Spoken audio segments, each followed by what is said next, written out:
because I've just turned into a real estate marketing dude. I'm just going to sort of tell you guys how it is, what's working, what's not. And that's just sort of my style. I shoot right from the hip. Mike Hell will tell you that. So here's what we're going. Don't ever call him Mike, okay? You get shame. Call him Michael, and he gets mad. It's Hellickson. But anyways, let's keep going. So, hey, Mike, I got to vouch for that, man. You do shoot from the hip, brother, but I got to tell you shoot from the hip better than most people dialed in with a scope, man. You're the man. So I'm super excited. I know you're taking this retargeting to a whole level further than I've taken it. So let's hear it. Piling on. I almost want to stall this out because I'm watching the numbers climb. But anyways, here's what we're going to cover on this webinar, okay? And we're going to do it in this order. So we're going to start out with the basics. Some of you Facebook ad experts, bear with me at the very beginning here. We're going to get into the advanced stuff, but first thing we're going to cover is Facebook marketing versus advertising, which is extremely important because so many of us confuse the two, and you have to understand this to really implement a retargeting long-term type strategy. We're going to talk about fan page versus your personal page, what's needed and what's not. And then we're going to bring in the retargeting concept and talk about how we retarget. Then we're going to go through separate types of marketing campaigns that will create consistency and then actual retargeting campaigns to run. So this is our agenda, and the reason why I'm talking really fast now is not just because I'm from Chicago, it's because we have a lot to cover. And then I'm going to try to do as many questions as possible. I have another webinar at 1:30, so we got to do a hard stop in an hour and a half, so that's why I'm rushing through to this part, okay? So let's get started. I want to give everyone the overall 10,000 square foot view on how this retargeting concept works, and then we're going to come back to this funnel I'm going to walk you through, and then we're going to dissect that. So first, you have a piece of content, all right? This is ad one, and don't worry, we're going to cover all this in detail, but first you would have a piece of content targeted towards a seller or buyer, and I would host that piece of content onto my website because I want to drive website traffics so I can retarget them later, all right? Then the people who click on that first ad would be retargeted to a call to action, all right, known as a website custom audience. That's what WCA means. And it's either going to turn into a lead or no lead. Then I would set another retargeting ad to visit the people that clicked on that site but did not create an ad with potentially new content, sort of like here's how to sell your house without a realtor. So that's like the bird's eye view of what we're going to uncover today, and we're going to go through each one of these steps in detail. Michael, did that muted for you? Absolutely. And those WCAs, it's interesting. People have never heard some of these concepts before. Some of you may have if you're doing advanced Facebook marketing already. And just know that we're going to be taking you from the basics right into the advanced. So, yes, that makes tons of sense. Keep going, Mike. You're doing awesome. And if I start talking nerdy, like internet marketing talk, just stop me so I do it. But I'm going to make this so simple for everyone to understand. So first, let's cover the difference between advertising and marketing on Facebook for realtors, because there's a major difference. And until you understand this concept, you'll never know how to implement a full retargeting campaign. So advertising is when you take a specific action to generate a specific action. In real estate, that's going to be to generate a lead, what most of us know, an opt-in or an inquiry. So what's my house worth? Hey, you want to see this property listing? All right. Advertising is cold prospecting, in other words. Marketing, and what we're going to be talking about today, especially on Facebook, is how your story relates to others. All right. You use marketing strategies. It's your ongoing efforts to continue to build your audience, aka database, and to identify new prospects. All right. When you're marketing your business and you identify a prospect, you have then obtained permission to retarget that prospect. All right, for a lead. But we're going to be doing this whole 1-2 approach. So I really want to differentiate. All right. Michael, how did that sound? That's great. And I really hope people understand that essentially advertising is really direct response. Marketing is building your brand, and it's really growing your audience. That's really the big difference between these two. So if you guys can grasp that, the rest of this is going to be a lot easier to understand. Right. Our first ad is going to be marketing. Our second ad is going to be advertising, is a good way to look at it. All right. So fan page versus personal page. Let's go ahead and dispel some of these myths. So Facebook, there's two ways to use Facebook for lead generation. First off, you could be using your personal page, and you would be doing that for your referral or your relation marketing efforts. We're not going to talk about that on today's webinar. What we are going to talk about is fan page, which is paid marketing. That's very, very, very targeted to identify potential prospects and or leads. So the questions you got to ask yourself, because I get this all the time, Michael, is like, agents, and I hate when people tell agents to go out there and create a fan page, get a bunch of likes, and then pretend that you're going to be the next millionaire real estate agent, because that's just not the truth. Because the question is do you engage on your fan page? And does your database engage on your fan page or follow your fan page? And vast majority of the time, the answer is going to be absolutely not. Because I don't engage on my fan page. I don't care how many likes I have on my fan or business page, because I only use it as a way to go out and place advertisements. All right. This is the only thing I want to use my business page for, and this is how I want you guys to view it. And Mike, I'm going to stop you right there for just a second. I want people to understand what Mike just said. So not only is it about how are we going to use our business page, but Mike, you touched on something a moment ago, and that's targeting. Oftentimes people think, well, I've got to cast the widest net possible so I can get everybody in the world to engage with me. And that's absolutely wrong. And I really want you guys to listen to that, because what Mike is saying is, look, we're spending advertising dollars here. We want to spend those advertising dollars in a way that is efficient and that brings us the highest possible return on that and on every dollar invested. So keep going, Mike. And so basically what I'm saying too is unless you want to pay to play in the Facebook space, you don't need a fan page, in my opinion. If you're not going to place ads, I don't know what the purpose of having a fan page other than to make yourself feel like you're doing something more than the average agent. But the truth is that most agents don't use their fan page strictly as an advertising, because you can't place ads on your personal page. Otherwise, I would be all over that. But I'm going to show you a lot of cool stuff. So here's what we use our business page for. It's for cold marketing. It's to identify new potential prospects and to keep our name in front of our already known database, aka what I always call your audience. You could film neighborhood videos, content videos, just listed, just sold, blog articles. The list goes on and on.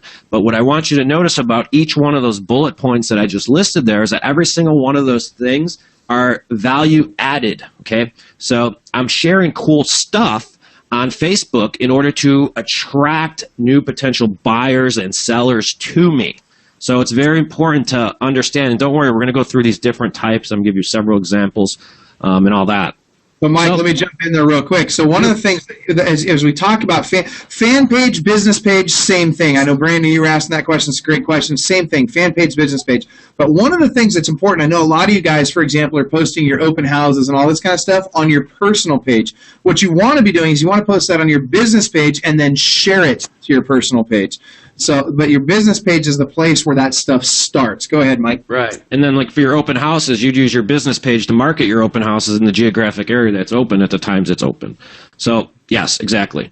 So this retargeting concept, Michael, what is it? Let's simplify this thing, because it seriously gets like, it's retargeting. And I remember the first time I even saw Facebook ads was about 3 years ago when I really started diving into this stuff.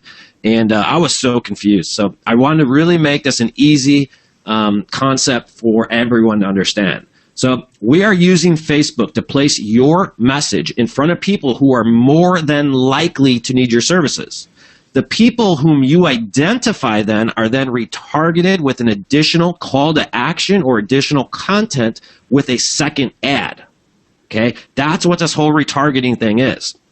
We are placing the first ad to identify potential prospects, then placing our advertisements in front of the prospects we've identified. So let me jump in on that real quick, Mike. So guys, it's like this. When you go on a website, let's say you go on rei.com and you're looking at backpacks, all of a sudden everywhere you go on Facebook or everywhere you go on Google, you're seeing that same backpack. That's retargeting. You have then been retargeted. You went to their site, that identified you as somebody that's interested in that particular thing on their site, and now they can literally target market you so that they can follow you all over the internet with specific ads that relate to your interest. And what Mike is teaching you today is how you can do that with your potential clients. Yep. Exactly. So, as a matter of fact, actually, I respect these guys a lot. I'm just going to use their numbers because I'm not a stat guy.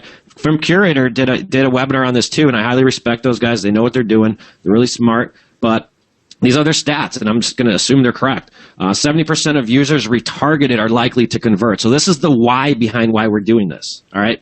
And retargeted ads have a much higher click-through rate, which means they actually click through to your site, which is a marketing term. But this is why we're retargeting ads, is because the wide net is the first ad, okay? The second ad is the targeted ad to people who you know are already now more likely to use your services. All right, so I hope this is starting to sink in, and when you go through the examples, I know it definitely will. So here's the purpose of why you want to create Facebook ads. The purpose of marketing in general, which is what Facebook ads is to build new relationships and nurture your existing relationships within your audience so that they think of you when they or someone they know needs your services, okay? You use marketing to get the permission to advertise, all right? And that's what this whole strategy is all about. So let me give you a couple of visual examples. Ad number one is always 100% pure content. I might use an image of something like this that says, how to sell your house without a realtor. I love that ad. That ad performs very well. How to sell your house without a realtor. Because nobody wants to use a realtor up front. All I'm trying to do is identify people on the first ad who are more than likely to be entering in the market. Another very, very good ad is this. Selling your house, what are your closing costs? You know, the most important thing when you sell your house is not the sales price. It's what you walk away with it. All right. So we would just create 100% pure content because you cannot. The goal here on the first ad is to create value for your prospects so that it's much easier to ask for their business or get them on the phone or have a conversation with them. You also notice that throughout all of my ads, I use this cartoon character, which I've actually have found that it's a lot more inviting than using my glamour shot picture. All right. So what are you talking about? Glamour shot, Mike. It's gorgeous. Oh man, I'm like 36. I'm just starting to get old, losing my hair. So yeah, I use the cartoon guy all day, every day. So ad number two is more of the retargeted call to action. So if you follow my mouse right here, the people who've clicked on one of these two ads here, whatever they were about, I would then retarget a second ad that is more direct and right to them. Okay. Now, Michael, did that make sense? Because I want to get into how we start placing that first ad. Yeah, you guys, I want you to think about this like going on a date, right? When you walk up to the front door and you're on your first date, you're set up, somebody sets you up on a blind date, and you walk up to that front door, you don't go for the kiss right there. Come on. Yeah. I mean, seriously. I know a lot of you guys are probably a little over-aggressive like that, but if you're smart, you don't go for the kiss. First, you got to take them out to dinner. You got to wine and dine them. You got to give them, you got to give them a reason to even be interested in holding hands with you, let alone a kiss. And that's what Mike's talking about. You don't go for the kiss in your marketing, and too often you guys are going for even more than that with your marketing.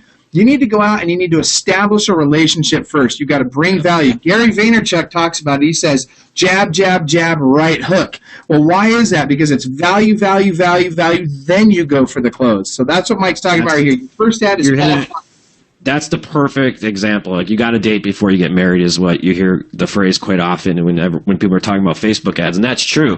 All we're trying to do is get people that we could potentially date. All right, this is a giant. If we're on Tinder, we're swiping everyone. Okay, that's what we're looking for, and we're going to retarget the people who swipe back. If that's what I hear, I've never been on Tinder, but that wasn't around when I was in my single days.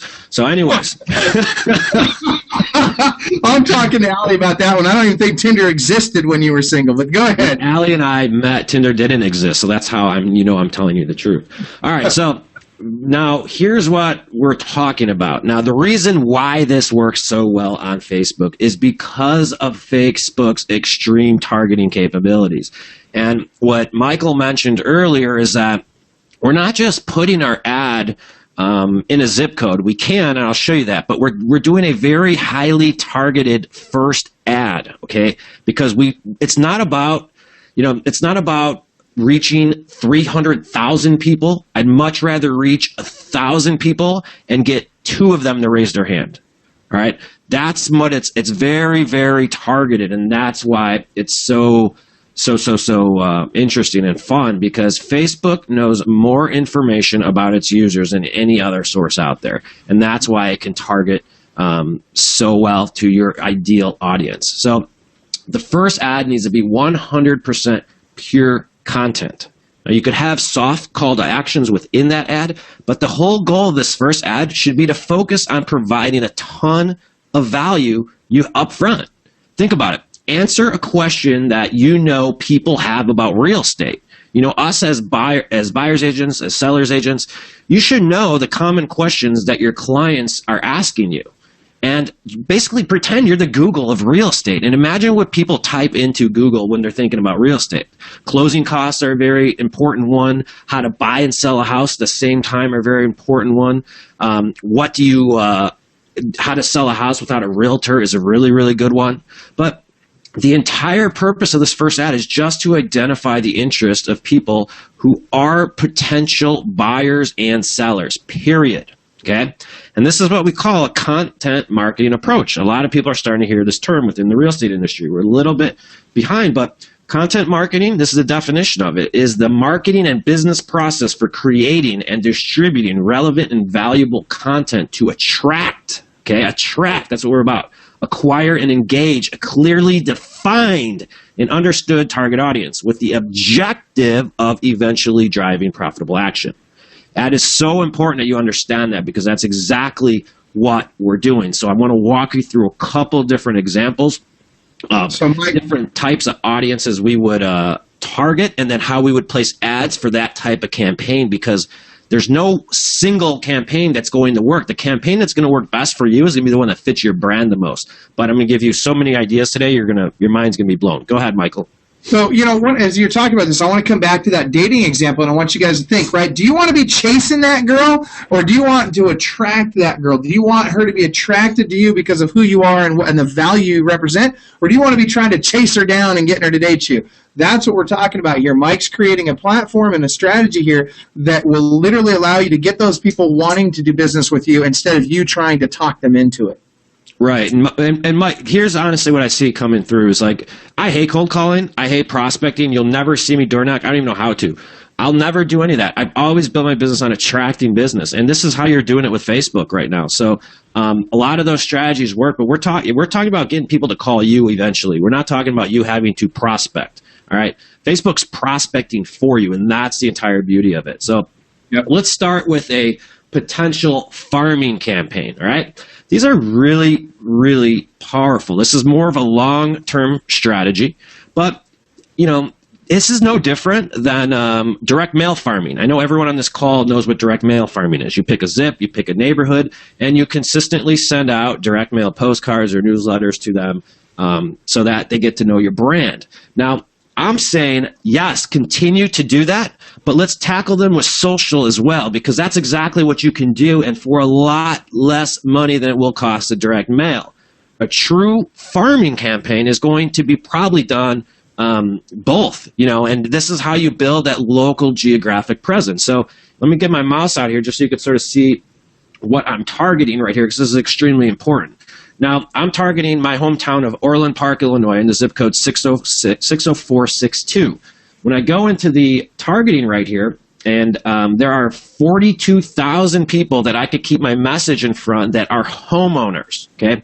One of the things I personally always do is, because I only market for listings or for sellers. I don't market for buyers because buyers just take up way too much of my time, but that's my personal preference. And a smart guy once told me, if you're going to spend money on marketing, you should always spend money on just going after sellers. Who would that be?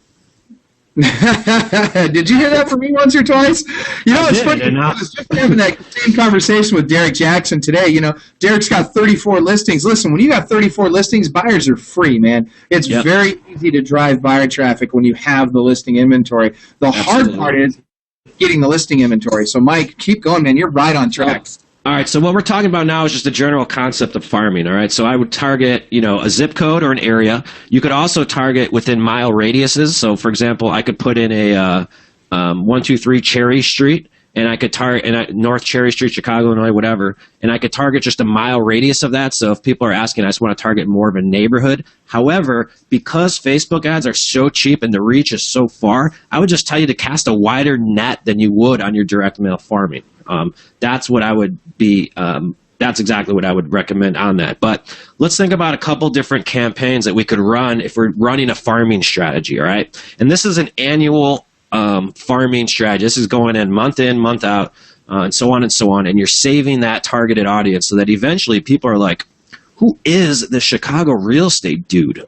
You know, this guy's sort of cool. And that's really what this thing is. I mean, that's how this works. So what do we target? What kind of ads would we produce to that audience? Well, one would just be like neighborhood news. So let's say they're breaking ground on a new project. Get on there, film a video in front of that, right? You have to look at Facebook ads in your entire business, especially if you're going to be marketing online, is that like you're a little media company and that's what you're creating. You're constantly broadcasting to the world what it is and telling your daily real estate story without having to be, oh, you want to buy or sell a house? You don't need to do that. You don't need to do that anymore.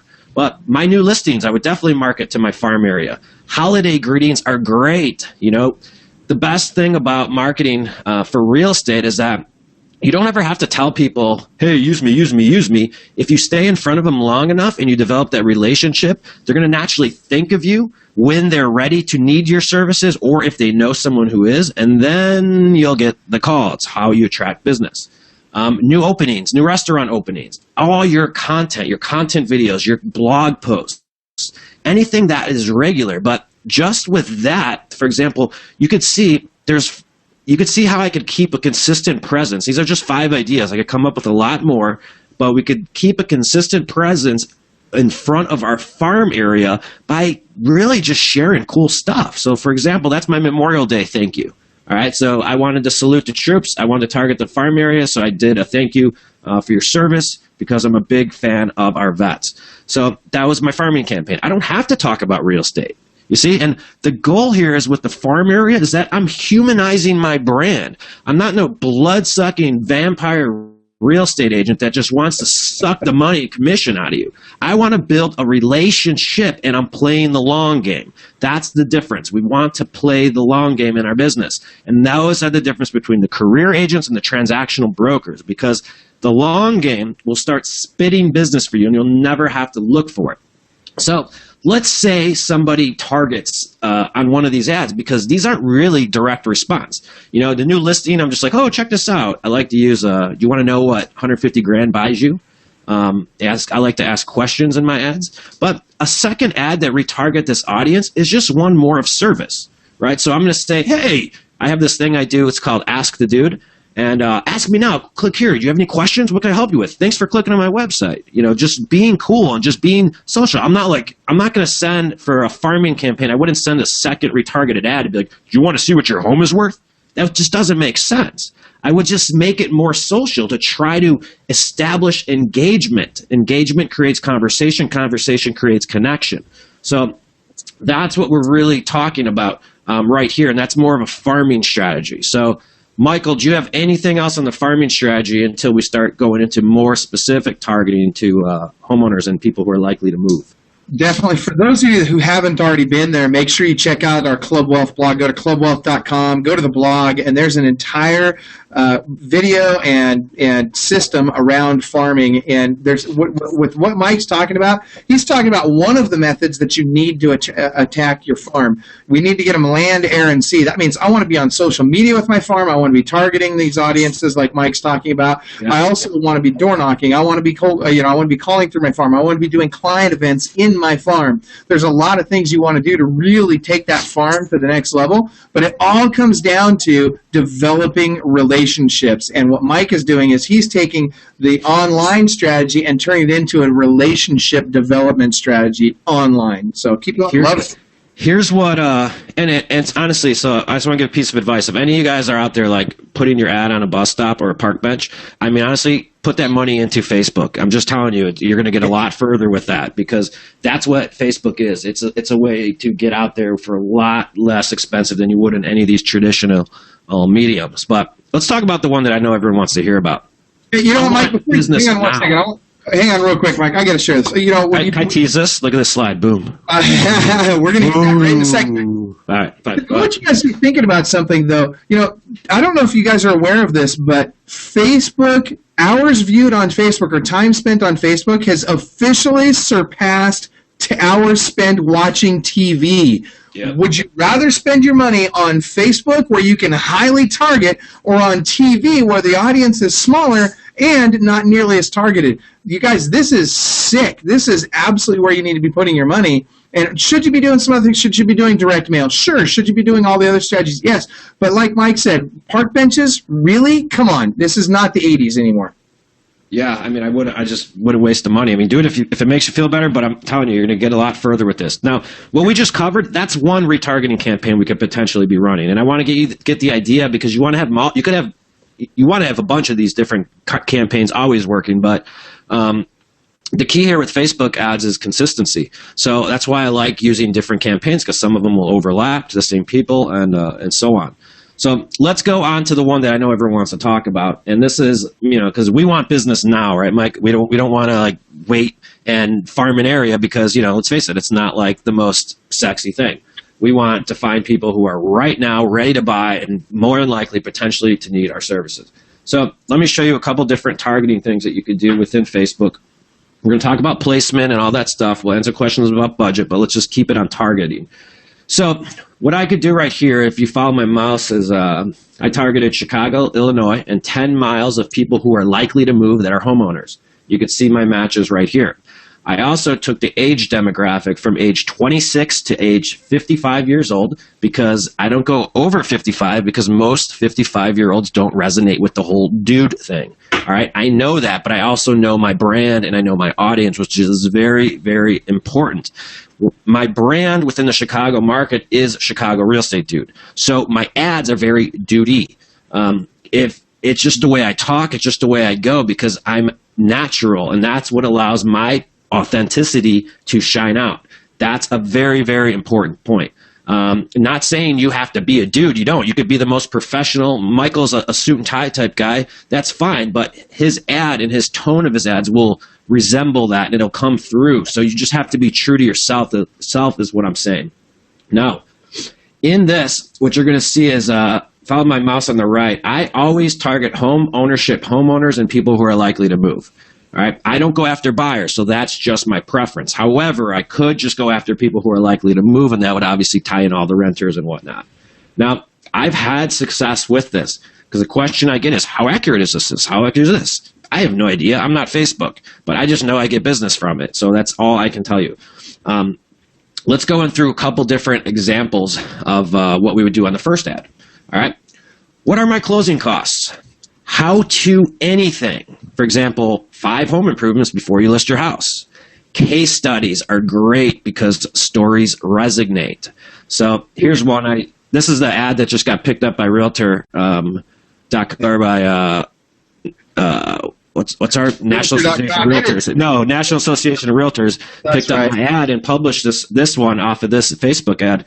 And this was the 2 worst questions asked a realtor. Well, why did I say 2 worst questions? Remember, my first ad is all about creating curiosity, creating value, because when I was doing my research, everyone was, the best questions ask a realtor. You must ask a realtor all this. I said, screw that. I'm going to tell them the 2 worst questions ask a realtor. And the context of that ad was like, the 2 worst questions to ask a realtor are, what company do you work for? Because in today's market, it doesn't freaking matter. And tell me more about your brand or something like that. Those are the worst questions to ask a realtor. You should be asking them about, specifics on how they're going to market your house and do all this other stuff. Paige created, agent on my team created small home improvements to do before you list your house for sale without breaking the bank. All right, but you could see that the first ad for my targeting, I'm trying to target people who are likely to move. So I want to create content that's going to be relevant to them to get them to click. Because the people who click on any of these ads or any of this content, do you think that they're more than likely to need your services? What do you think, Michael?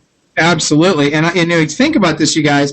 By getting that click, all of a sudden what happens now is, remember, Mike's, we've got that Facebook pixel that sits on our website. So anytime somebody clicks on our ad, we can now drive ads back to them that take them to that next step in the funnel. So exactly all we can right now is getting them to make that click. That's it. That's it. Because once you have the pixel, Facebook will create an audience off of everyone who's clicked on that initial ad. So your second ad would be something of more of service. So it's something like, and it's got to be relevant to your first ad. So, for example, if I'm using closing costs, all right, my first ad might be, Chicago closing costs, which, by the way, you guys, if you guys want to write a blog post that's going to rank right away in your area, put your city name, closing costs, and make sure you write that post. You'll rank organically on Google. I'm #1 on Chicago on a couple different things. It's my #1 performing ad, my #1 performing blog, my #1 performing video, and people search for city name, closing cost. That tip alone is going to make you is going to create some leads for you. So just attending this webinar, you already got your money's worth. Anyways, so the first one would be, if my first ad was, did you see all the Chicago closing costs? My next ad would be, click here to get your net sheet. Okay? If my first ad was about the rising home values in Chicago real estate, my second ad is, what's your home worth? If the first ad is, you could also do a 1-2 type, 1-2-3 type of approach. So if my first ad is how to sell your house without an agent, my second ad is, here's my course on how to sell your house without an agent. And it's just all content. All right. So you could be so creative with this. I like to ask any question, because when I ask people, it just comes off as like, hey, you're here to serve me. I'm here to serve you. Ask me any real estate question. Pick my brain. I don't care. I'm not going to charge you anything. Just ask me. And I want to create engagement, because remember, I'll be repetitive about this. Engagement creates conversation. Conversation creates trust. Trust creates hired. All right, that's how it works. So I go after creating engagement and trying to start as many conversations as possible about real estate. And once I get the conversation started, it's a lot easier to get somebody on the phone.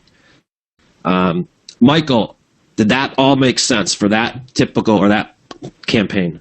Yep, it does. And so, you guys, it does. And the question was asked earlier. Brad, I think, was asking the question: does the first ad have to relate to the second ad? And yes, it definitely helps to have it relate, because again, you're very highly targeted to what that audience wants to hear.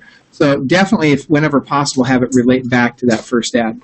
Yeah, you definitely want to have it relate to that ad, and then you also have to have the landing page for that second ad needs to have the same imagery, the same sort of tones, and everything's got to be pretty similar, because you got to remember everything here is like very visual, right? Yep. Especially on social media. So, if, it's like when people are looking, they're getting retargeted with a hunting supply store, and all of a sudden they're taken to a pet store ad. They're like, what the hell is this?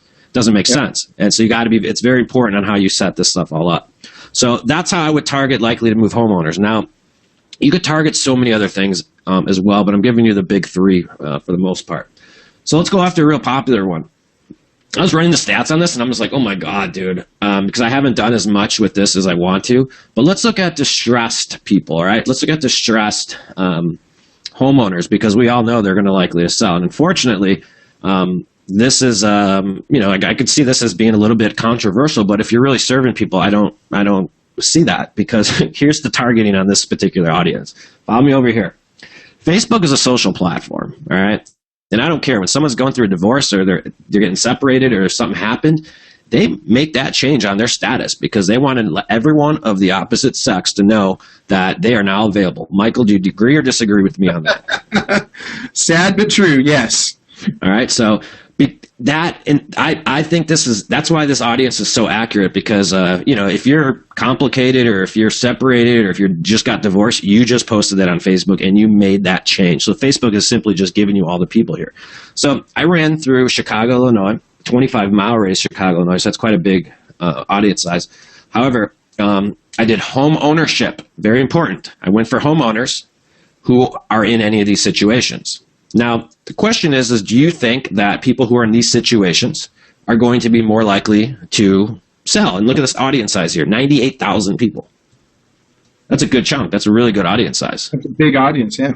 It's big. I usually go to like 5,000 to 10,000, but that's a big one. But what could we do with some of these first examples? So we ran an ad about what to do with an inherited home, all right? Because people don't know how to sell your house fast. What happens when granny dies and you inherited a house? All right.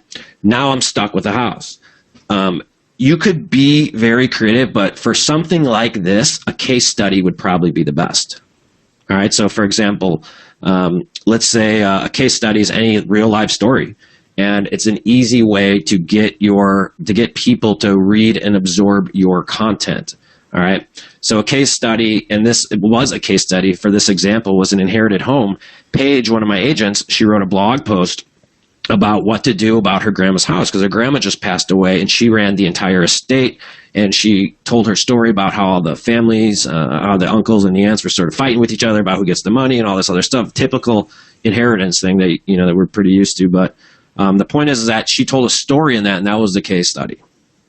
All right, so people who would read that type of ad or that type of content on the first ad are more likely to have that house because you're answering their question that they already have, they weren't thinking about.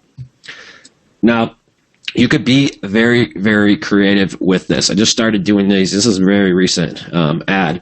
But second ad examples for this type of audience. Well, my client is looking for a house project to rehab. My client is looking to buy. All right.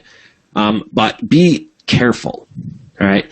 I don't believe in like the whole bait and switch thing. I personally don't do it. I know a lot of people do that and say, I have a buyer.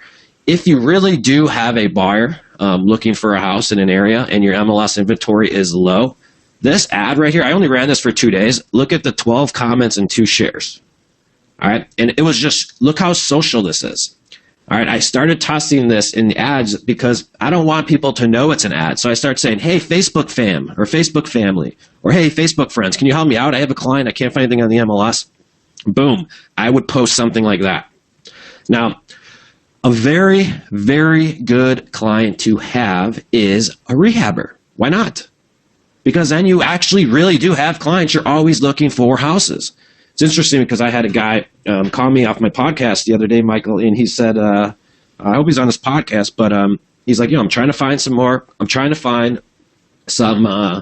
listings. And the guy was also a rehabber. So I'm like, dude, what do you mean? Just go after rehabs, and when you find one that doesn't make sense for the seller to sell as a rehab and it should go retail, just tell him he'll make a lot more money selling it as a retail listing and ask for the listing. That's your business model, dude. It was like really, he's like, wow, that makes a lot of sense.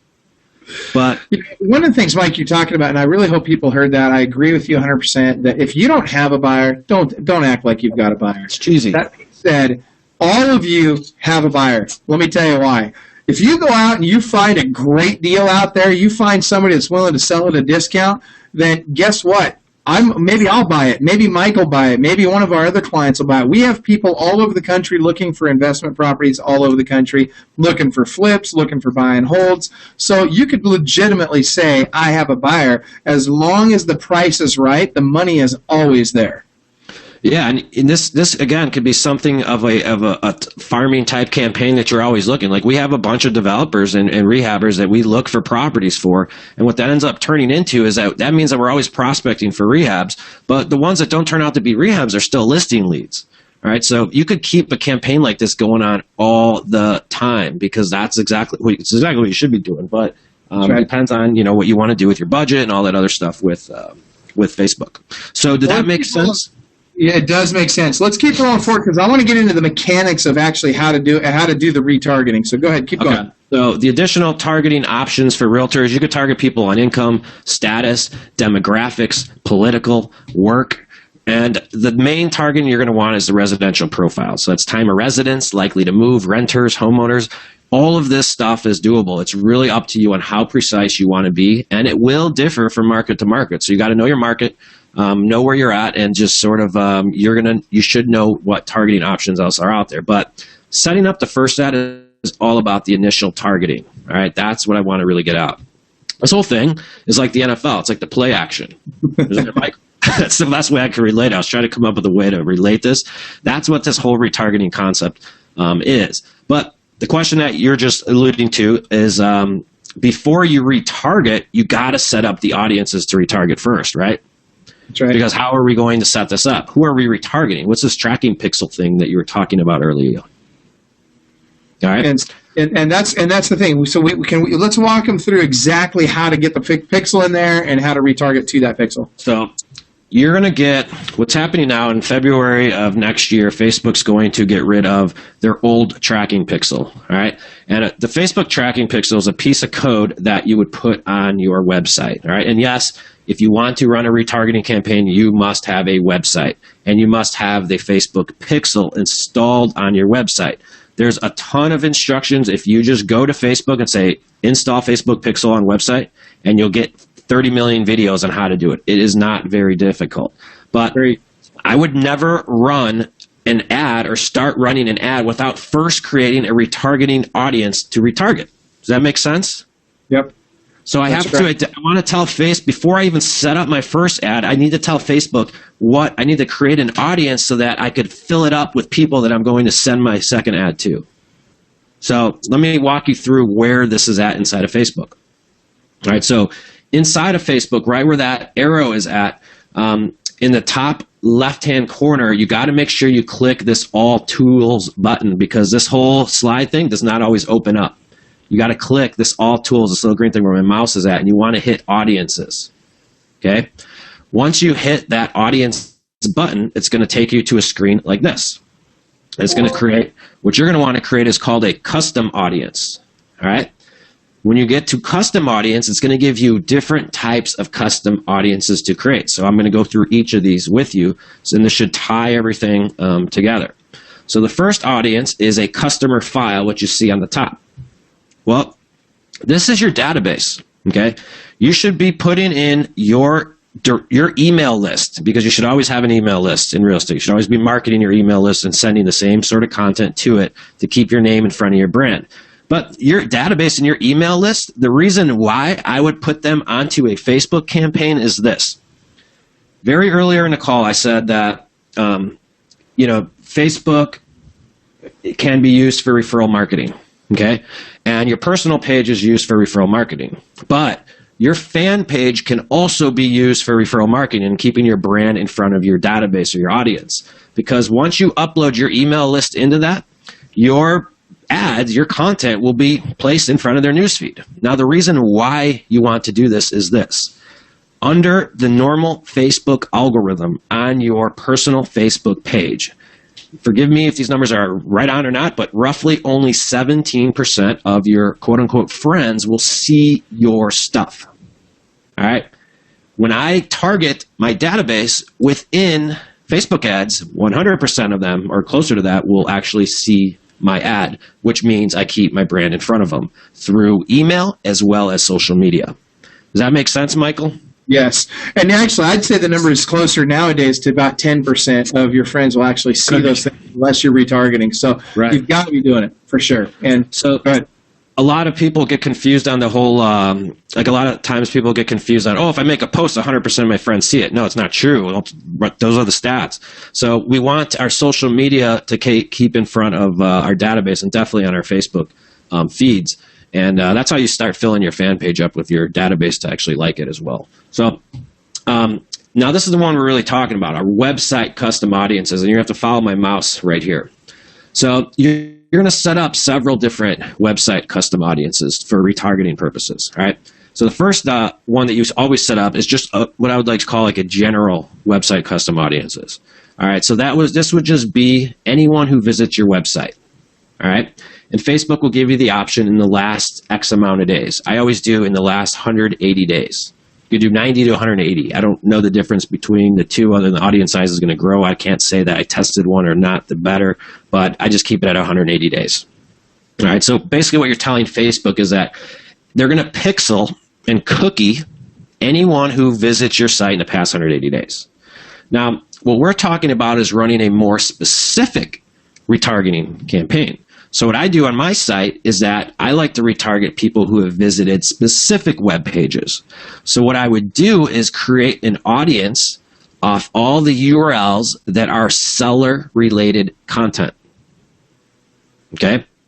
I would also create a separate audience of all the URLs on my domain that are buyer-related content. Does that make sense? Yep.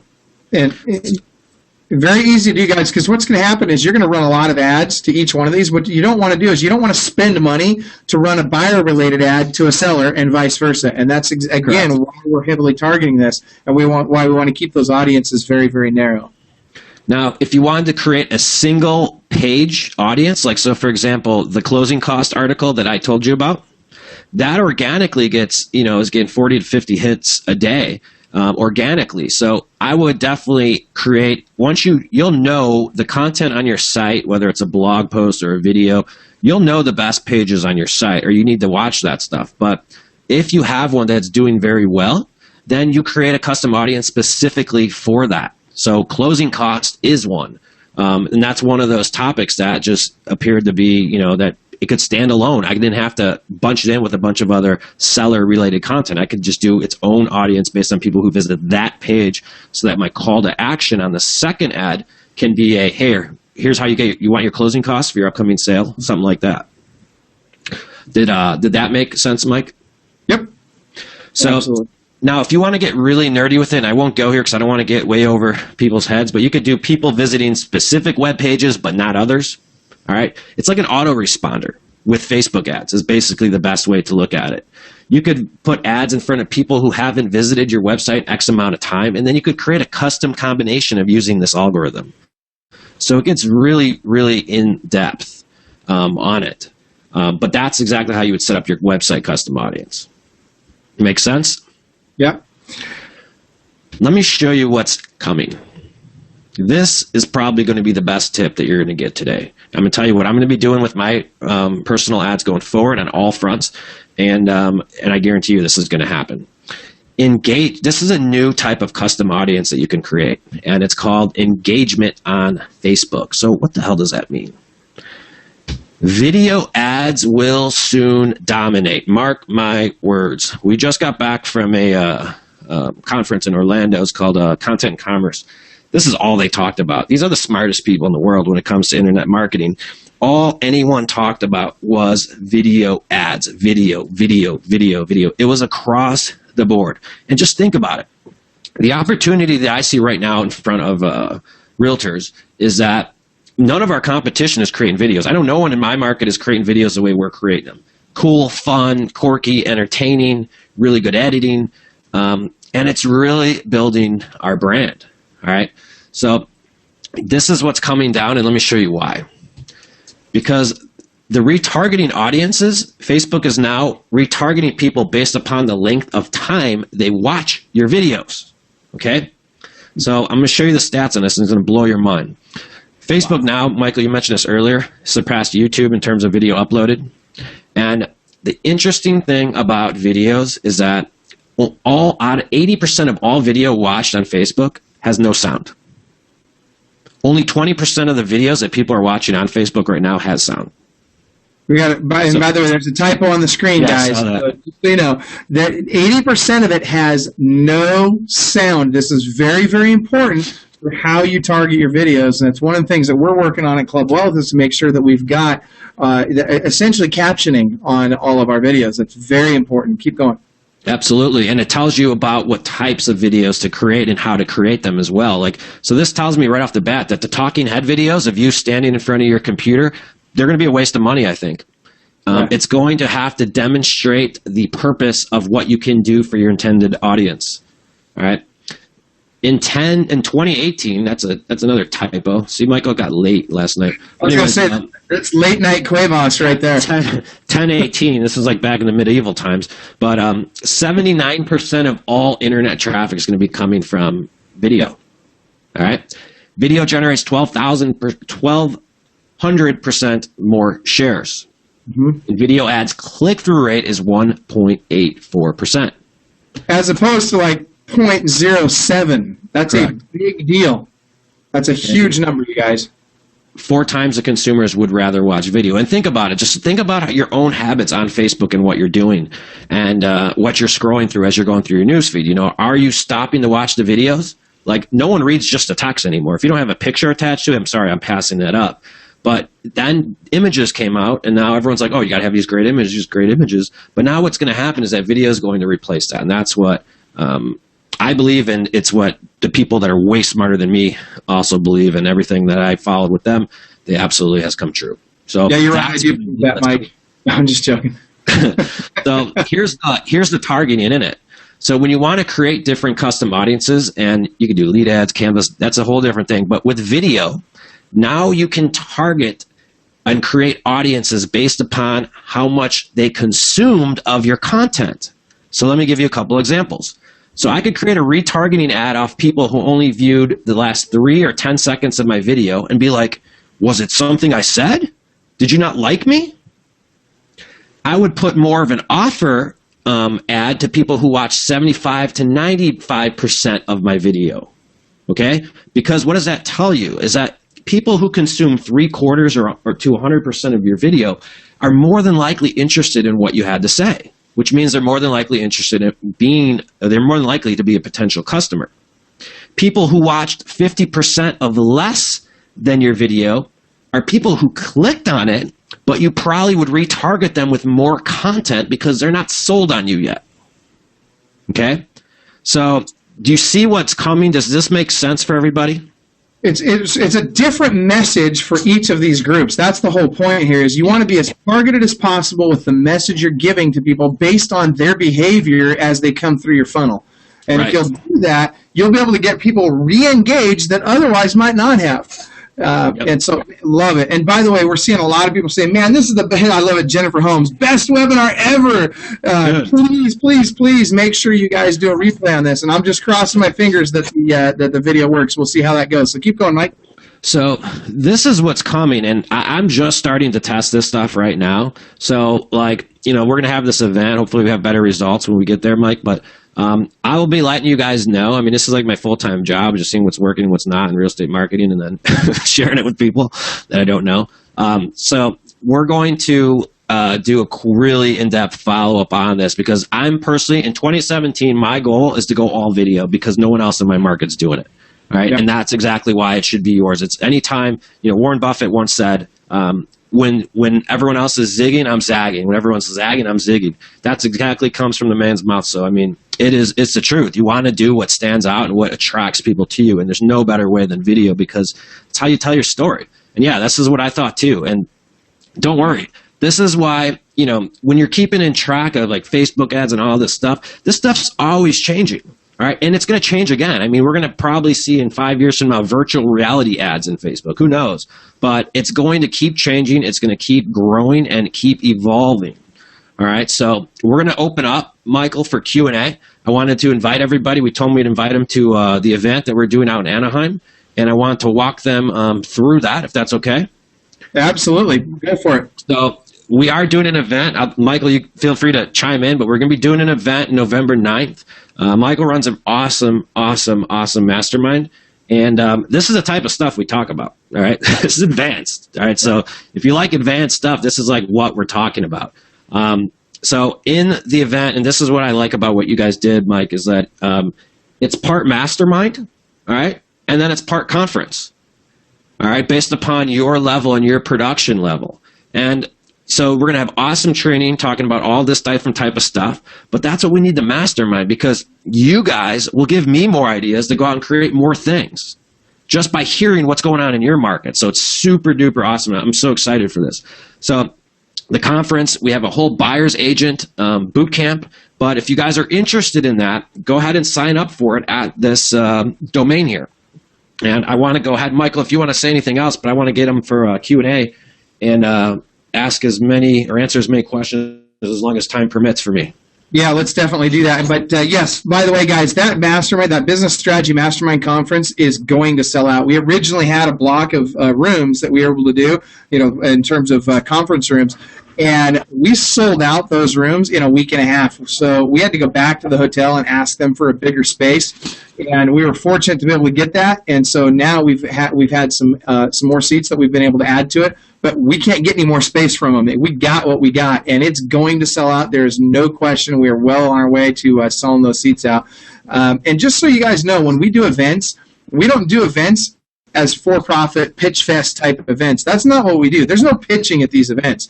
What we do at these events is we bring value, and we design these events to bring value to our existing clientele. And so those people that are not yet coaching clients of Club Wealth, they get to attend the events, and they get to benefit from the fact that the event is designed to simply bring value. So good stuff. Definitely got to be there. All right, so I'm going to go through. I've got several questions in here. Let's do some questions. How did we do? We do all right?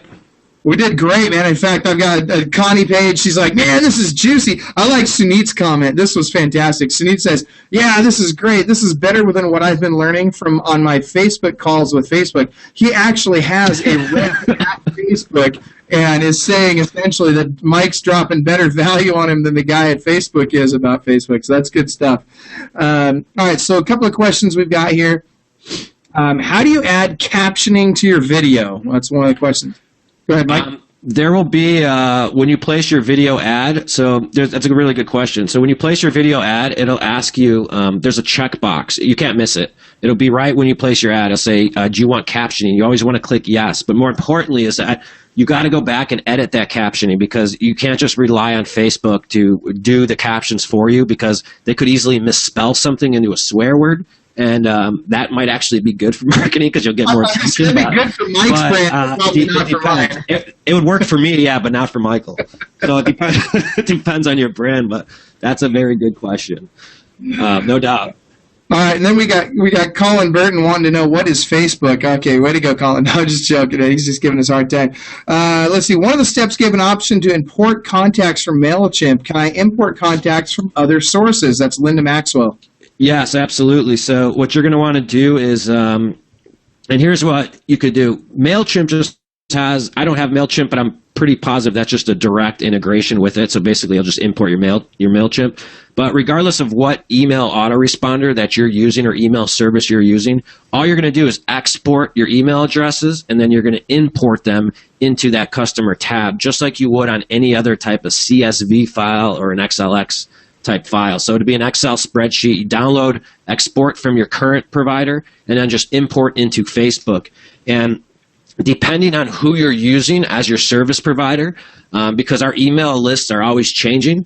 God, I forget the name of this company, but there's a company out there for like $29 a month that automatically integrates your current email list with Facebook, so that as it grows or declines in audience size, that it'll connect with it, so your ads stay retargeted, and you don't have to keep uploading a new email list every week or every 2 weeks as your email list changes to Facebook. Mike, would you do me a favor? When you figure out who that is, would you let me know, and we'll have Natasha upload that into the blog, so that when we post this video. So, guys, the whole thing we're going to do here is we're going to turn this into an in-depth blog. You know how we do our blog posts. Those of you that have been to clubwealth.com, you know that we always have checklists and all the supporting documents and links to different places that you guys could possibly ever need. So we'll make sure that resource, because that sounds like a great resource. I'd love to be able to utilize that. There's a bunch of companies that offer it now, but a couple of years ago, there's only one, and they used to charge like because it's a big deal. They used to charge like $200 bucks a month or $400 a month. I forgot. But now these companies that are coming out now are very inexpensive, and most of them are integrated with most of the email service providers by now. Yep. All right, got a ton of questions. I'm going to try and bang through some of these. Morris Pyle wants to know, where is the Mastermind Conference in 2016? That's in Anaheim, California. It's going to be Anaheim, California for that, and you got to be there, man. Just seriously, Morris. Check out, and if you guys want to see the content, the event is very in-depth. Go through the event, and the whole itinerary is up on the page. All the sponsors are up on the page. You're going to see who's going to be there and whatnot. But the thing I'm most excited about is the night events that Mr. Hellickson planned, because you guys went all out. Like, you guys are in an ESPN zone. You have a conference. Just so you guys know, and Michael won't say this because he won't, so I'm going to put you on the spot. This isn't an event. You went. I saw what you're doing for everybody. You guys are getting like care kits. You guys are getting care kits. So you guys are going to have a package that arrives to your house. And you're spending like $300 before they even get there on people. You're buying them lunch. You got them. Yeah. It's crazy, dude. I mean, that's why I'm so pumped about it, is because this is going to be a really, really good time. You know, it's interesting. We figured out we've got a really interesting business model with these events. You know, we figure, hey, look, if we just go out and we lose about $150 per person on the event, you know, because after all said and done, somewhere between $150 and $400 per person, we figure we'll make up for it in volume. So anyway, I'm just kidding. All right, so let's go in, and I want to get to more of these questions. So who are you using for your sales funnel? Rich Raspatini wants to know that. That's a very good question. So I don't believe in drip. People are going to think I'm crazy, but I don't. I believe in personalization and connecting. So if the question is, when I get a lead on Facebook, I follow up old school personally, because I don't try to get thousands of leads. I try to get 5 to 10 great ones. And when people come to me, they're not a lead, they're a prospect, because they're spanking freaking hot. And what happens is the way that I provide so much value on the content I'm sharing and everything. People contact me and they say, "What's up, dude? Hey, dude." And I'm like, "What's up, dude? Hey, dude." It just fits in with my brand. So to answer your question, there's a lot of very good autoresponders type things you could type in, but you have to personalize them so you don't sound like a freaking robot. And this isn't like, I know what Richard's coming from, because he's probably thinking like, Facebook ads is more relational, and it's not a pay-per-click campaign like you're probably thinking of Commissions Inc. or one of those sites. Those are totally different types of marketing strategies, because this is more relationship-based, where that one's more of cast-a-net type-based. And neither one's good or bad, but you have to do it more appropriately for it, okay? Now, the drip campaigns that I do have set up, I ran what's known as a lead ad, and those work extremely well. And I like using BombBomb's drip campaigns because it allows you do it through video. And I'd rather personalize it through video than just text, because nobody cares or reads these emails anymore. And you got to do something to stand out. So the answer is I use BombBomb, and I use the video-based. I know I've seen a couple of people chiming in that they're using Commissions Inc. And yeah, and we love Commissions Inc. Commissions Inc. You can just write a check and get business. It's that easy. Right. You know, you got to follow up. You got to be very tenacious about your follow up, and you got to take care of those folks. But it's a different kind of marketing. That's direct marketing versus social marketing. Absolutely. And there's a place for both in your business, and you don't want to just have one or the other. The idea here is, you want to collect lead sources like they're baseball cards. The more lead sources I have, the more streams of income I have, because if I got streams of lead coming in and I've learned how to maximize my ROI on each one of those lead sources, I'll take as many lead sources as I can. Some will spit out a 3 or 4 or 5 ROI, and some will spit out a 10 or a 15 or a 25 ROI. And I want to keep them all, because as fast as I can scale my team, I can use those leads to bring everybody on my team greater success. All right, so we got a lot of good questions here. Let's keep going. So Linda has a great question. Do I need to have an email list to make this all work? I was hoping to build an audience via Facebook ads. Great question, Linda. Go ahead, Mike. No, let me start from the beginning. The email list that you would upload, so here, how do I answer this? Several different ways I would answer this. So first off, the email list that I would upload into Facebook is my database, and then I'm only doing that for my referral marketing efforts. All right. Other than that, I'm not using Facebook, at least for real estate, to target my email list. Now, for my real estate marketing, dude, I do that. But in real estate, it's going to be a little bit different. Now, what would be cool is all the opt-ins, and I haven't tried this yet, but all of the opt-ins, if you're using a site like a Boomtown or any of those Commissions Inc., email list, I would take that email list and upload it into the same strategy. Absolutely. That would be good. I've never tested that, but that would definitely work. Absolutely. I could see that going, because what's happening with that is that this is what works. You got to hit them in all different types of ways. So if you're hitting them, Commissions Inc., a company like that's going to do its thing with its email autoresponder. But we know the national open rate for emails is only roughly 13%. So if you're hitting them with the Facebook ads on top of it that are providing value first, then you squeeze them out. And that's what it is. Facebook is here to build the trust. All right, and create a connection. So these aren't leads that you're going to get. These are prospects, and there's a major difference. All right, I'm not looking to get thousands of Facebook leads. I'm looking to get a handful of prospects. Does that answer it, Mike? It does. And here's the other thing. I want you guys to think about this. Remember, it's land, air, and sea. You want to hit them in all kinds of different ways. People need to see you, feel you, experience you in literally 7 to 20 different ways and times before they make the decision to do business with you. And so it's all going to come down to how many touch points can I have with them, and can I do that in multiple different fashions? So, for example, let's take your sphere of influence, for example. Maybe you're keeping it in top producer. Maybe I love top producer for sphere of influence and for seller leads. So maybe I take my sphere of influence, I download that list into a CSV. I'm going to upload that into Facebook as an audience. And now when I hold a client event, I'm going to target my client event to that list. And even if they don't click on it, I don't care if they click on it, because my face is in front of them, my name is in front of them, and they see me and they experience me again.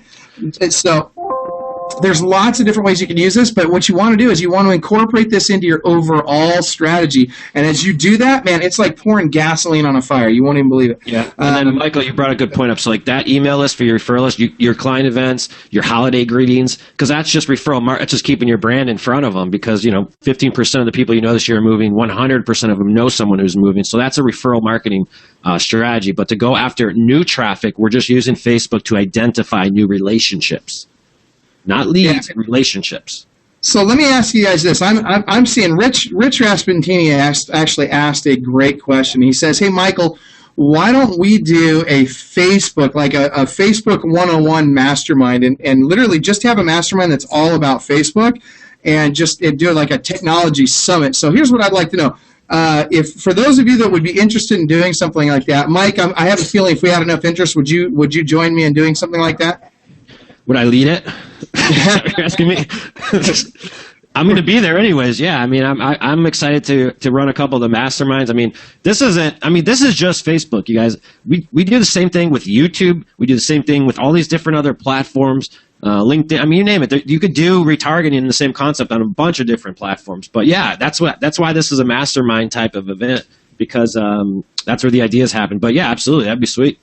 All right, so we'll do that. We'll make sure that we include in our masterminds there, and then if that who knows where that could lead? At the Business Strategy Mastermind Conference, we'll do a Facebook mastermind session for the folks in the mastermind sessions, and if that spins out into enough further interest, maybe we'll host a specific Facebook-centered mastermind at a different location and time down the road. So that'd be great. All right, good. So we got to keep going here. We got a lot of questions rolling in. I'm trying to keep up with them all. I love it. Lauren's like, dude, I just blew my husband off. He was trying to get a hold of me, and we're supposed to be going on this. Yes. I can't talk right now. I'm in the best webinar ever. I love it. They're both like, dude, we want text, or Car. Debbie's like, I want Texas for that mastermind. What are you going to say, Mike? I said, beat it, geek. I know, seriously, I love it. Okay, so, and Brandon, you've got a great point. Brandon Lander brings up a great point about exporting sync leads and doing a retargeting audience for that, and really focusing on that for 12 months. That is a powerful strategy. You're right about that. Okay, so trying to scroll through here. I got a whole bunch of these things. Do you like to keep the ads in one geographic area, Mike? It depends on what your initial purpose is. So farming, yeah, that's the whole point, is doing it long term. But yeah, you put your ads where you live and work. I mean, I'm not going to put ads like on. I don't know if you guys have seen the news about Chicago, but I'm sorry, I'm not going to the South Side, so I'm not going to be targeting those areas. But I will be targeting on the North Side area where I live. So yeah, you want to, but it's up to you. It's really where you want your business to come from. And, again, this is the long-term strategy. This is a long-term type thing. This is a career type strategy. This isn't transactional based. You might it might take you a month or two to get started. I don't know. But it really, really depends. The thing I think is most important is that you have a website, okay? Because without one, you can't retarget, and that your website has good content on it, because the content is what earns their business. Okay. All right. Once people want to use an expert, they don't want to use an agent. All right. And the mass public is starting to figure out that just because we have a real estate license doesn't mean that we're, this, and that. And where this stuff ties in is when you're able to talk about this Facebook ad on your listing presentation, because I guarantee no one else is. So this adds to your level of service as well as the way that you transpire and present your message to your potential clients. And that's where you earn a lot of the business and start attracting it. Because, I mean, think about it. you constantly see this guy just putting Facebook ads in your market with this cool video, and there's all this marketing stuff. Now, are you going to go hire the dinosaur agent, or are you going to call me up? Chances are I'm more likely to get it, and that's why I say this is more of a long-term play. It almost sounds like you're hating on the dinosaurs with the glamour shots there, Cuevas. What the heck, man? I'm not hating on the dinosaurs. My mission is to help everyone adapt to today's digital world, so I'm being honest. I love it. I love it. All right, so here's the thing. Jennifer Holmes had a great question. She said, can you target specific Facebook groups like moms groups, city groups, those types of things? No. You don't target specific Facebook groups, and don't buy email lists to upload. Yeah, I'm glad you mentioned that. And by the way, doing that, if you're buying email lists to upload, you could actually get banned out of Facebook. Put down your account. I tried doing it, and I inquired. I'm not in right now. I'm probably going to join back up, but I was in the like a super high end Facebook advanced ads mastermind, and I asked a question to the man, the myth, the legend. If you guys really want some more good Facebook content, let me give credit where credit's due. Go look up johnloomer.com. He is a freaking animal. All right, that's a really good resource. Just reading his blog, you'll get a ton of content out of that. And you can go to my blog too. It's a freaking entire training course. But get a bunch of different ideas from a bunch of different people, because you'll just learn a lot. I mean, that's what always works. Okay, so another good one, and you're right about that. We need to get information. Look, and I think you guys know this. Those of you that are real familiar with Club Wealth know that we don't care where the information comes from. What we care about is it good information. We want to make sure that we're bringing the best information possible to you. We don't care what the source is, as long as it's going to bring value to you. So Stuart Brawley asked a great question. If we have a team Facebook page, but also have individual sites as agents to promote our specialties, can we use multiple pixels via Facebook? Is the website the team site? So that would be Oh, that's a good question. All right, so yeah, that's a good question. All right, so the answer is yes. You could create different audiences, because I just did this with another site, and I did use the same pixel. I have not personally done it yet, but Google, I haven't seen like the use of it yet, because I haven't started retargeting that website. However, all right, so Google this, and you're going to get the same answers I did. And exactly on how to do it, but I'm pretty positive all you got to do is place the tracking pixel between the header scripts on those sites. But here's what I would tell you with this 4-site thing. The key is consistency. Okay, so if the key is going to be consistency, what does that mean? What does that look like? So I'm just going to share what I'm doing in our team, and then you guys can take it for what it is. I need to have a blog content each week. Okay. But because I'm running the real estate marketing dude, and I'm creating podcasts and content and all this other stuff, I don't have the time to create the localized content here. So I have a team of there's a team of 4 of us, that's it. And each one of us is responsible for one piece of content a week. Therefore, all that content gets promoted onto our one website, and we share the overall content strategy that we're using on Facebook. Because at the end of the day, I just generate leads, and I'm giving them off to my team. So, I'm managing and running all of it, and then we're all sharing each other's content for the greater good as a team effort versus everyone creating their individual. Does that make sense? Yeah, and it sounds like that's essentially, so Stuart's, his Facebook page is a team page. That's it. You don't need individual. Yeah, I focus our other agents on it. I just promoted a listing video. It's not me on it. I don't care, but I give my other agents props. I'm like Rockstar Agent Paige or Rockstar Agent Luke. The one I just ran was Super Tour, I called them. Super Tour Luke comes with another listing, and then the listing sold yesterday, so I go up a day, and it's like, oh, shoot, this thing already sold. Sorry, dudes. So it's just, I would just do one. I would run just one fan page, as long as you're a team, and you guys know you're going to stay together. Okay, so we got a long-term brand. Exactly. Well, and then they've all got their individual websites that they're pushing stuff to, but that's good stuff, Mike. So here's what I would suggest, and with what Mike's talking about, ideally you have one website where all of you are curating content for that one website, so that you get ranked in SEO, and you're using your Facebook strategy to drive traffic to that website. And again, with great content, you'll get retention.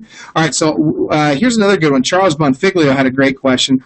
Since you do you use companies such as City Blast or Lumentus? Very good question. All right, so here's my opinion. I do not, and this is why. there's no one else that can be you other than you, and you cannot underestimate the power of authenticity. Mm-hmm. When you can humanize your brand and come across as just a human being, these ads are going to work a lot more for you. So let me give you an example. I see ads in my market all the time. These drive me. I laugh at them, but I'm just like, well, I guess I'm way ahead of my competition. But I've sold 30 million houses in the past 45 years, and I've been in this neighborhood for Lexington. Facebook's not a freaking bus stop, and it's not a classified ads section. Now, the key is how does your business, your story solve other people's problems? Because that's what we are. We're not in sales, we're in service. And once you understand that mindset and adapt it behind your ad campaign, your strategy, your overall messaging, you'll start attracting business. So the key is that I don't want to use any of those services, because how can one of those services use my, if they post for me, then I can't post in my own tone. So the dude isn't going to post like, the dude isn't going to be, check out this professional, elegant house. The dude's going to be like, this is bad. All right, that's how I post, because that's who I am. So you have to be true to yourself, otherwise you'll never resonate with anybody. And that's right. The power of authenticity is what does that. And the only one who can be you is you, and that's the great thing about it. Everybody has, Mike, what's that thing you say? Inside of you, there's a, come on, give it to everyone. There's a world-class beast waiting to be unleashed, baby. So you take that beast. You take that beast, and that beast is your tone, it's your personality, it's your whole overall brand. So if you're a suit and tie type guy, be that suit and tie type guy, Show them doing your tie in the morning and shining your shoes and being all fancy and driving in your Rolls Royce, whatever it is that may be, it doesn't matter. But be true to yourself, because without it, you're never going to attract anybody. If you be something you're not, it's not going to work. Where are you going with that, Mike? I really like what you're saying here, because it's like if you go to McDonald's, you know what to expect. If you go to you go to Papa Do's, you know what to expect. Or you go to Red Robin, you go to any restaurant, or you go to Nordstrom's, you know what to expect. You go to anything Disney, you know what to expect. People those companies are doing very, very well because they're true to their brand, and because it doesn't matter if you're in Seattle or Chicago or in Germany. When you go to McDonald's, you know what to expect at McDonald's, and you're pretty sure you're not going to like the result. Anyway, that's a whole other story. Here, and honestly, on my blog, I just published an article yesterday. It's got 2 20-minute videos all on, it's not scripting, it's just about asking questions to contacts that basically come in off of Facebook. If you understand that, go ahead and read it. It's all there. It's free. If you understand that, you'll understand the Facebook ad strategy. Yeah, good stuff. All right, so I also Debbie was asking, where did you get that really cool little animated guy done? Oh, Fiverr. Fiverr, right on. Yeah. I was like $20 or $30. Honestly, I'm glad you asked that. This whole cartoon thing really humanizes the brand, and I highly suggest it. Anything that think about your picture has got to just be natural. Like, I don't want to be like closing someone at the hogtied at the closing table and just be like, yeah. I want to be like the friendly guy that people can go out and approach. Let me tell you a story about that. So last year, one of these listings we ended up selling, came off of Facebook, and the retargeting ad was just that question. So it's like, hey, can I help you? Something like super simple, that you wouldn't even think works. So I get a call on a Saturday, and I'm like, damn it, because Mike knows I don't like to work weekends. And so I'm like, you don't like to work weekdays either. Come on. Yeah, I don't like to work, period. But I went to, so I go to the listing appointment, which is on a Sunday, and I think the Bears were playing. I was like, come on, dude. Long story short. They still have a team? Oh, I'm sorry. Go ahead. Lady, I go, what made you call me? Because every time someone calls me, how'd you find me? Because I track everything. And she's like, well, your cartoon picture reminded me of Barack Obama. And I'm like, what? What are you talking about? Doesn't look anything like Obama. And then look at this. So here's what she was talking about, because here you can see my camera. These are the referral thank yous that I give away, and I do look like Obama in this thing, and I don't know what she made the reference, but the point is the cartoon character made her not feel like it was open to call me, and it's no different on the real estate marketing, dude. I get calls from all over the country because people are like, dude, you just look like I could talk to you. I'm like, good. That's the whole point. I want you to feel like you could talk to me. And I'm not going to suck the life out of you. Okay, we got to keep moving on. We got a whole bunch of questions I want to still get to, and I know we're out of time quickly. So can you tell me the time, Michael? Because I do have a 1:25 hard stop. Okay, we got 3 minutes then, so we're at 1:22 right now. All right, so go 1:29. I'll give it. Okay, I got another webinar. All right, so dude, we still have a bazillion people on the website. Fire around, go quick. All right.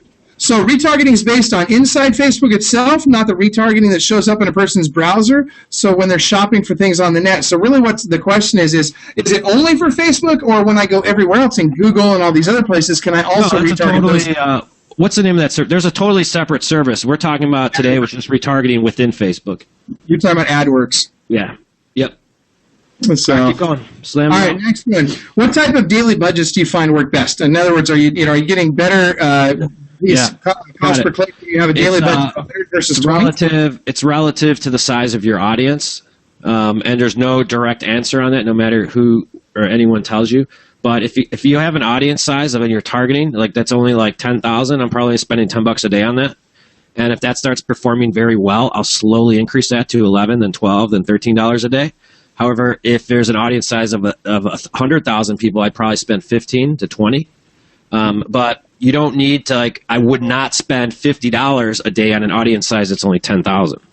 Yep. So Facebook has a weird algorithm within it that tells you that basically don't spend too much on a small audience and don't spend too little on a large one. Good stuff. All right, Ralph Waller asks, any recommendations for content creators? I think we've covered that. Essentially, Ralph, you want to be creating your own content, and in your situation, you want to make sure that you're doing that as part of your team's overall strategy and as part of our expansion teams, which those of you that don't know about that, we've also got Club Wealth Expansion Services. Ralph is a part of one of our expansion teams, and so, Ralph, let's get with your team leader on that. And let's make that happen. If you guys want ideas for content, go to chicagorealestatedude.com. Do not copy my articles verbatim, but you could see how we formed them. There's a lot of content on there. I don't even have IDX on my site. It's a straight up content site. There's no IDX. So I'm glad you mentioned don't copy them verbatim, because you guys, here's what happens. If you copy content verbatim, it's bad for you and it's bad for the person who posted the content originally. The algorithm, Google and Facebook, they recognize that as being plagiarized content, and they will actually penalize you for doing that. Instead of giving you greater reach. All right. And you guys wouldn't write in my tone anyways, but you'll notice that the way I write, the way I talk is the same way it comes across. Yes. Okay, so you ready for the next one? Yeah. Okay, so let's see. Hold on. I'm trying to scroll down here. Sorry about that. All right, so Tron wants to know, your fan page, is that within your personal Facebook, or is it a different page with a different login? And that is through your personal Facebook. So using your personal login, you log in, and then you create your fan page, Tron. It's very simple to do. If you need help on that, just reach out. I know you're a Club Wealth coaching client, so reach out to your Club Wealth coach, and we'll have them walk you through how to do that. All right, so Brandon wants to know, do you have a Facebook Ads Manager installed, or do you use the standard tools on the business page? I use Business Manager because I manage a couple different pages, but I use Business Manager. So, yes, I do it through Ads Manager. I do everything within Power Editor. I don't do Page Boost or any of that. Interesting. That's everything is through Power Editor in the back end. You're going to have more options, and they just revamped the whole interface of it. That is literally so simple to use. It's like self-explanatory now. Okay. So Power Editor. What's that? Power Editor. Use Power Editor. Good stuff. Okay, so let's see here. Let's go to when they click on the second ad, when you're going through your two-step strategy there, when they click on the second ad, where does it take them, and what service provider would you use for that? It'd be another page on my site. And so what are you using for your site? Are you using a straight-up WordPress site? Or are you I have a WordPress, and I use Lead Pages integrated on my site. So I have Lead Pages and WordPress. However, probably one of the best sites I've seen for something like this is Easy Agent Pro. Yeah, because it's all totally Facebook friendly. So I would probably, if you guys are looking for a good product at an inexpensive price, they have I like what they do a lot. But yeah, you want to find a very, good looking site type company, and WordPress is confusing if you haven't, used it in the past. So there's plenty of other options for agents though. Yeah, that's right. Yeah, loving Tyler Zai's Easy Agent Pro. We use a straight up WordPress site, but that's because I've got in-house folks that's what they do. Natasha is a WordPress expert. That's her job, is to make sure that she does that. You probably don't have that in your office yet, you guys. So go with something like an Easy Agent Pro, and they are really good and really inexpensive. Okay, so Mike, give us your. Do me a favor, type in your into the chat box there. Once you type in your blog page. That way people have access to that. And then, let's see here, getting to the last, we got literally time for one more. Let me pick out a good one here. How do you target homeowners or renters? Is that possible? Yeah, it's in there. That's exactly what's in there. You could target homeowners, renters, recently bought homeowners. You're going to go under... It's under residential profiles. If I had it in front of me, I could show you. But Mike, you could give them the targeting options on the link. It's really easy to find, and that's why you got to use Power Editor. So that's what we're going to do, you guys. We'll do actually inside the blog post. We'll make sure that Natasha spends whatever time necessary to make this thing super robust. We'll have lots of screenshots. We'll show you where all the different things you got to click on are, and you'll be good to go. So I got a better idea. Why don't the rest of the couple hundred people that are still on here just come to Anaheim, and then you could buy me beers, and I'll set up your whole freaking platform, and I will charge you a penny. There you go. I love it. I hope you guys heard that, and I hope you hold them to it. Get to the Business Strategy Mastermind. Again, sign up, and you got to do it right away, because I'm not kidding. We are going to sell out. It's clubwealth.com/BSM, as in Business Strategy Mastermind. It's going to be fantastic. You're going to get to network. You're going to get to hang out with Mike. You're going to get to hang out with other rock stars like Sam Karamian, Mike Bjorkman. I'll be there, of course. We're going to have a lot of really, really smart people. We've got, in fact, the number 2 agent worldwide who did over 1,400 transactions last year is going to be in attendance. So a lot of great people to meet and network with there. And let me tell you, if you want to take your game to the next level, you need to be there. So Mike Cuevas, thank you so much. I cannot begin to thank you enough, dude. You've got another webinar to get to. Jump on it, everybody. We will get an email out to you. Watch your email. Make sure you mark us, everybody at clubwealth.com, as a whitelist on your email, so that when we send you out the link for the replay, you'll be able to get it. Also, again, if you haven't already done so, go to facebook.com. Check out the Club Wealth Real Estate Agent Mastermind. Ask to be added to that. We'll add you in there. Have an awesome day. Remember, you guys, you are world class. See you, everyone. Thank you.